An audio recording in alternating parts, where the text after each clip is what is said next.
Assalamualaikum korang. Ya, apa khabar semua peminat bola sepak tanah air? Harapnya korang semua tengah bersemangat hari ni. Sebab apa yang saya nak kongsikan ni memang cukup panas dan boleh buat korang terduduk. Korang rasa bola sepak Malaysia ni tengah menuju ke arah kehancuran ke? Atau ini sebenarnya fasa pembersihan besar-besaran? Hari ini, kita dibongkarkan dengan 3 sengketa besar yang tengah menggegarkan liga kita. Bayangkan, daripada spekulasi panas pasal kuasa pengurusan dekat Kedah, tindakan drastik FAM yang sampai melibatkan laporan polis, sampailah ke perang dingin pemain import yang orang kata dah jadi barah dalam pasukan. Jangan ke mana-mana, ini laporan penuh yang akan merungkai segara-garanya.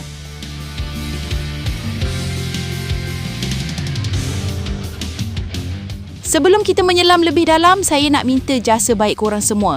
Pastikan korang dah tekan butang subscribe dan hidupkan loceng notifikasi.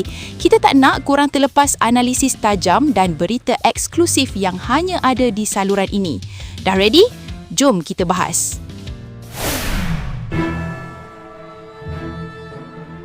Timbalan Presiden Persatuan Bola Sepak Malaysia (FAM) Datuk Muhammad Yusof Mahadi tampil memberikan respon mengenai khabar angin yang mengaitkan beliau dengan kelab Kedah Darul Aman FC.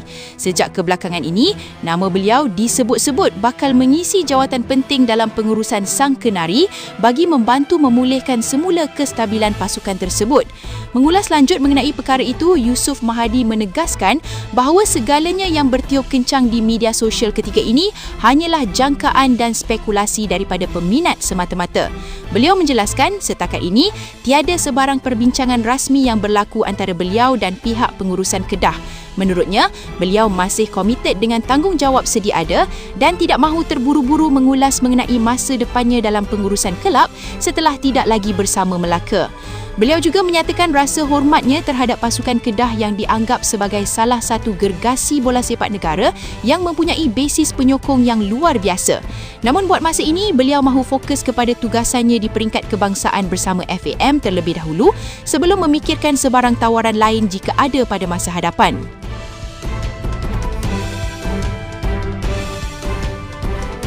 Persatuan Bola Sepak Malaysia (FAM) tidak menunggu lama untuk mengambil tindakan undang-undang berhubung serangan fitnah yang dilemparkan terhadap organisasi tersebut melalui satu surat layang yang tular baru-baru ini. Satu laporan polis telah dibuat secara rasmi oleh pihak Sekretariat FAM sebagai langkah pertama untuk membersihkan nama baik persatuan.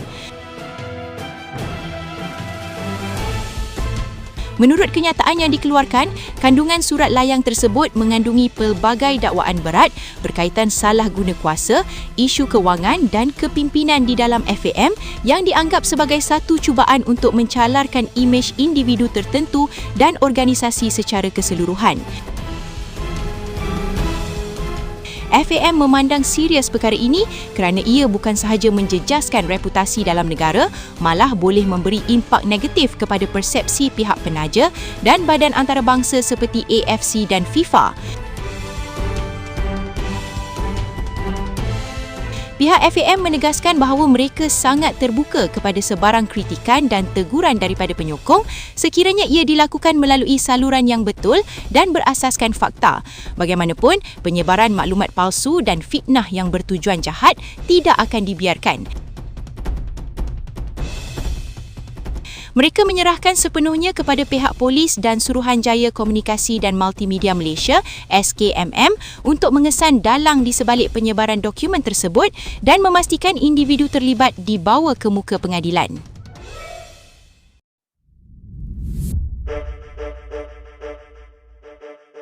Nama pemain import Imanul Machuca sekali lagi menjadi tumpuan atas sebab yang salah apabila beliau dilaporkan terlibat dalam satu lagi isu kontroversi yang mengganggu fokus pasukan. Pemain yang sebelum ini pernah dikaitkan dengan beberapa masalah disiplin kecil, kini didakwa melakukan tindakan yang dianggap melampaui batas profesionalisme sebagai seorang pemain bola sepak profesional. Berdasarkan laporan terkini, kontroversi tersebut berpunca daripada tindakan Machuca yang secara terbuka menunjukkan protes atau rasa tidak puas hati melalui platform media sosial peribadinya selain dilaporkan gagal menghadirkan diri ke sesi latihan tanpa alasan yang kukuh.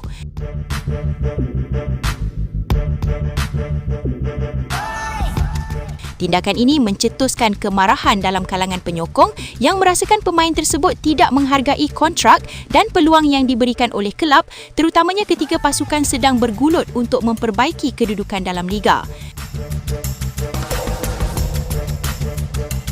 Pihak pengurusan dilaporkan sedang menilai situasi ini secara mendalam sebelum mengambil tindakan susulan.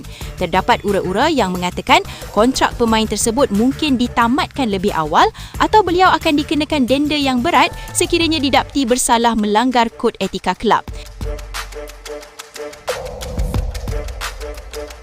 Keharmonian bilik persalinan kini menjadi keutamaan pengarus pasukan dan mereka tidak mahu sikap negatif seorang pemain merosakkan moral keseluruhan pasukan menjelang perlawanan-perlawanan kritikal yang akan datang. Korang perasan tak? Isu-isu yang kita bincangkan tadi sebenarnya adalah penyakit lama yang datang balik dalam liga kita. Mari kita tengok secara mendalam kenapa perkara ini berlaku. Pertama, pasal kes pengurusan Kedah dan Datuk Yusof Mahadi. Kalau kita ingat balik sejarah bola sepak kita, banyak kelab gergasi tumbang sebab kegagalan transisi pengurusan. Kita tak nak Kedah jadi macam kelab-kelab yang dah hilang dari radar sebelum ni. Penyokong Sang Kenari adalah antara yang paling setia di Malaysia. Bayangkan kalau stadium penuh tapi pengurusan di atas masih lagi dalam keadaan sama-sama. Ini bukan sekadar pasal siapa nak jadi bos, tapi ini pasal masa depan beratus-ratus kaki tangan dan pemain yang bergantung hidup dengan kelab. Adakah kita akan terus melihat hero-hero penyelamat datang di saat akhir? Atau kita sebenarnya perlukan sistem penswastaan yang lebih telus? Kedua, isu surat layang FAM. Korang perasan tak, setiap kali liga kita nak naik, mesti ada gangguan politik dalaman macam ni. Surat layang ni bukan perkara baru. Dari zaman 90-an lagi benda ni dah ada. Tapi dalam zaman media sosial sekarang, fitnah tu tersebar sepantas kilat. Impak dia bukan sikit-sikit korang. Penaja-penaja besar akan mula berfikir 2-3 kali nak laburkan duit kalau organisasi induk sendiri nampak goyah dengan tuduhan salah guna kuasa. Kita nak liga kita dipandang tinggi oleh AFC dan FIFA. Tapi kalau dalam rumah sendiri pun ada api yang membara, macam mana orang luar nak hormat kita? Dan pasal kes Machuca pula. Ini satu pengajaran besar untuk semua kelab di Malaysia. Sampai bila kita nak agungkan pemain import yang hanya tahu tuntut gaji tapi disiplin ke laut? Kita faham pemain ada hak, tapi profesionalisme itu wajib. Bila seorang pemain buat hal, moral satu pasukan akan jatuh. Keharmonian bilik persalinan tu mahal harganya korang. Kalau seorang dibiarkan besar kepala, tak mustahil pemain lain pun akan ikut jejak yang sama. Kelab kena berani ambil tindakan tegas. Jangan sampai nila setitik, rosak susu sebelanga.